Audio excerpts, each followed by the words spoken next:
You know that feeling. You've got stacks of notebooks, Hmm. maybe digital notes all over the place, just fragments everywhere. Yeah, trying to find that one idea you jotted down weeks ago, it can be overwhelming. Exactly.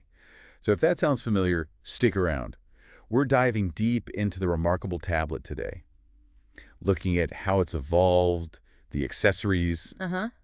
Based on actual user reviews and experiences, we want to see if these new changes really, improve that paper-like digital feel they aim for. Right.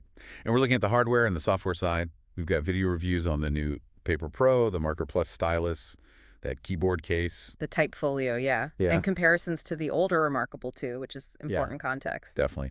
Plus, we'll touch on their software, the Connect subscription, this thing called Methods, and even peek at a competitor, the iFlyTech, just to see what else is out there. Mm-hmm. And a bit on how people are using these things when traveling. So our mission here is basically to pull out the key takeaways from all this, help you figure out what's really going on with the whole Remarkable ecosystem now. Sounds good. Where should we start? The writing experience itself. Let's do it. The new Remarkable Paper Pro comes with a new Marker Plus stylus. Now, the Remarkable 2 had a Marker Plus 2, the one with the eraser. Right. So what's actually different with this new one? Does it matter? Well, there are a few noticeable things. First off, the design. It's slightly reshaped. There's a bigger indent near the eraser end. Okay. Why? For a better grip, apparently. Users are saying it feels more secure, especially when you flip it over to erase. The old one's indent was smaller, maybe less comfy for some. I see. And this new one has a slight texture to it as well. Again, probably helps with holding on to it. Okay, so a better feel in the hand.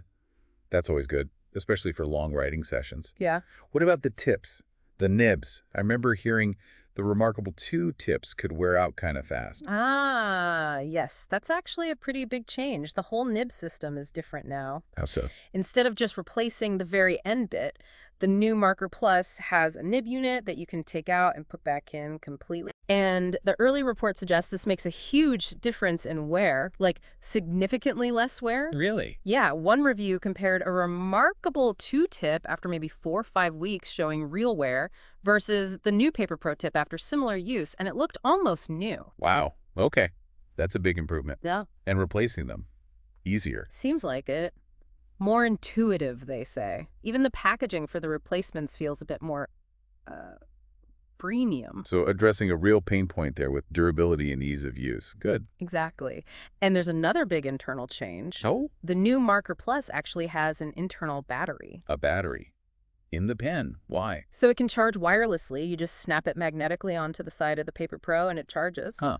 Okay. And apparently this also helps reduce latency, that tiny delay between moving the pen and the line appearing. Right. Latency is key for that paper feel, so less delay. That's the claim. Faster, more accurate writing feel. Okay, that sounds pretty good. But compatibility, I thought I saw something about that. Yeah. Can you use this new marker with an old Remarkable 2? Yeah, that's the catch. No. Oh, The new Marker Plus only works with the Paper Pro, and the old Marker Plus won't work with the new Paper Pro either. so they're not interchangeable at all. Nope. Not backwards compatible. That's Right. definitely a point some users are discussing, especially since the Marker Plus costs extra. Yeah, that's definitely something to factor in if you're thinking about upgrading or mixing components. What about the eraser itself? Does it feel different? Slightly, yeah. It's subtle.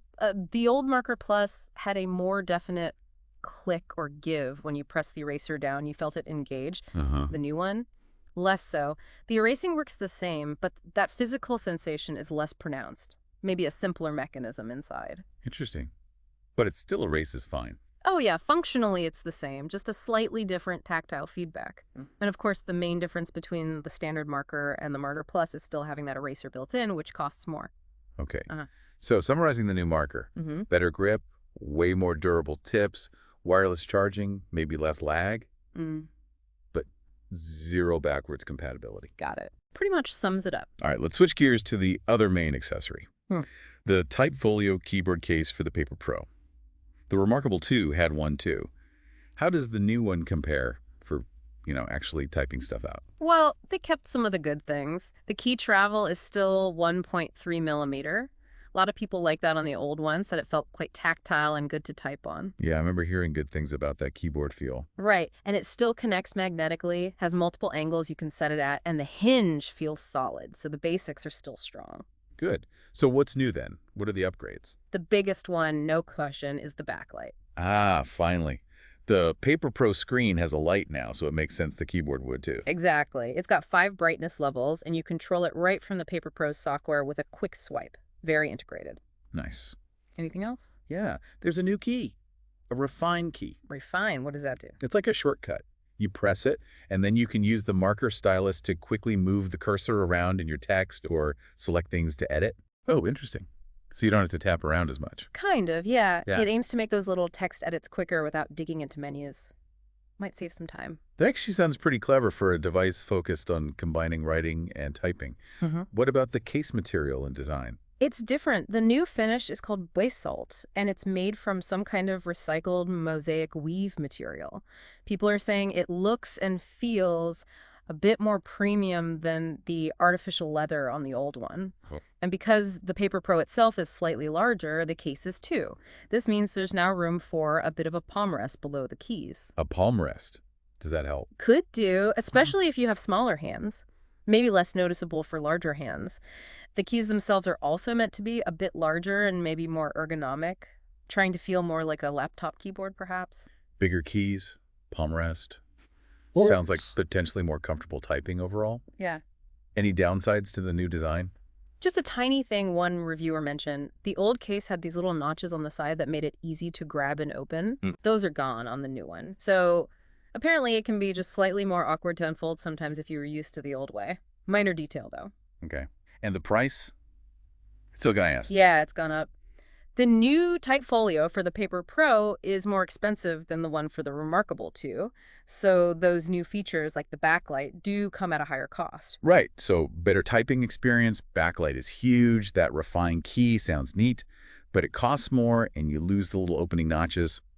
Fair trade-off, maybe. Depends on your needs, yeah. Okay, let's pivot away from the physical things for a bit. What's happening on the software side? The ecosystem. Any interesting new tools there? Yeah, a couple of things. There's a browser extension called Read on Remarkable. Okay, what's that do? Basically, you click it when you're on a web article, and it sends a simplified, clutter-free version of that article straight to your Remarkable. Oh, like for offline reading.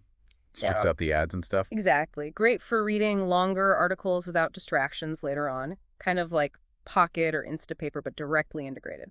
That sounds genuinely useful, actually. Yeah. Keeping things focused. What else? They've also introduced something called Remarkable Methods. Methods. Like ways of working.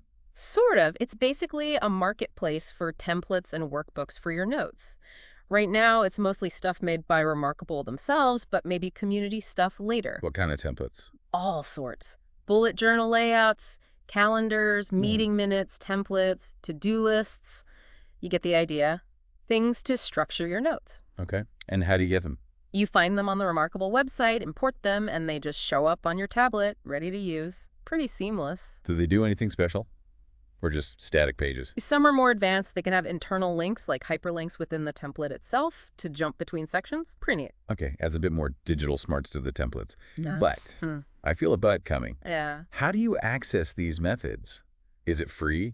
Ah, right. That ties into the biggest change, probably. The subscription service. The Remarkable Connect thing. Exactly. Access to Methods currently requires a Remarkable Connect subscription. Okay, tell me about Connect. What is it?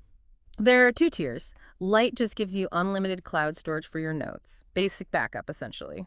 And the other tier? That's Connect F. And that's where a lot of features, now live features that frankly used to just come with the device. Like what? Things like integrating with Google Drive or Dropbox, converting your handwriting to typed text, screen sharing from the tablet, emailing notes directly, even faster syncing speeds. Wait, so handwriting conversion and cloud integration now cost extra every month? Yep. Unless you stick with just their basic cloud storage, it's definitely been a point of contention for existing users and something new buyers really need to be aware of. Wow. So the value proposition has shifted quite a bit. Are there any benefits to subscribing other than getting those features back? They do offer some perks. Discounts on future hardware or accessories, a longer 100-day return window, and an extended 36-month warranty. Okay, so some practical benefits too. But the core is, if you want the full functionality that people associate with Remarkable, you probably need that Connect F subscription now. That seems to be the reality, yes. It changes the long-term cost calculation quite a bit compared to just buying the hardware up front like before. Something crucial for listeners to think about when mapping out their own systems. Definitely changes the math. Yeah. Okay, let's widen the lens a bit. We mentioned looking at alternatives. The sources brought up the iFlytek A-Note Air 2. How does that compare? Is it playing the same game? It's in the same space, yeah. E-ink, paper-like reading and writing. It also has a front light adjustable warmth like the Paper Pro. But how is it different? What does it offer that Remarkable doesn't? Quite a bit, actually. It has gesture controls. It can do multitasking like split screen or multiple apps. It has built-in apps like a calendar, a calculator. Okay, so more like a typical tablet in some ways. A bit. And it leans heavily into AI. It does voice recording and transcription in like over 80 languages. Yeah. It even has a camera for scanning documents, and it integrates with things like ChatGPT or OpenAI for summarizing text or other AI tasks. That's a very different feature set, much more complex than Remarkable's focus. Absolutely. Different philosophy. The iFlytek screen is a bit smaller, 8.2 inches. Battery life might be slightly less than Remarkable. The writing feel is reportedly good. Maybe not quite the same nuance for artists, but it has a pen with an eraser and a smart button. In a price. Generally mentioned as being potentially more affordable than the Paper Pro, though at the time of the reviews we saw, it didn't have a specific keyboard case like the Type Folio. So it really highlights that choice, doesn't it? The focused, almost minimalist, Remarkable versus a more feature-packed, AI-driven device like the iFlytek. Exactly. No single best, just different tools for different needs and preferences. Makes sense. Now, quickly, the sources also mentioned using the Paper Pro for travel.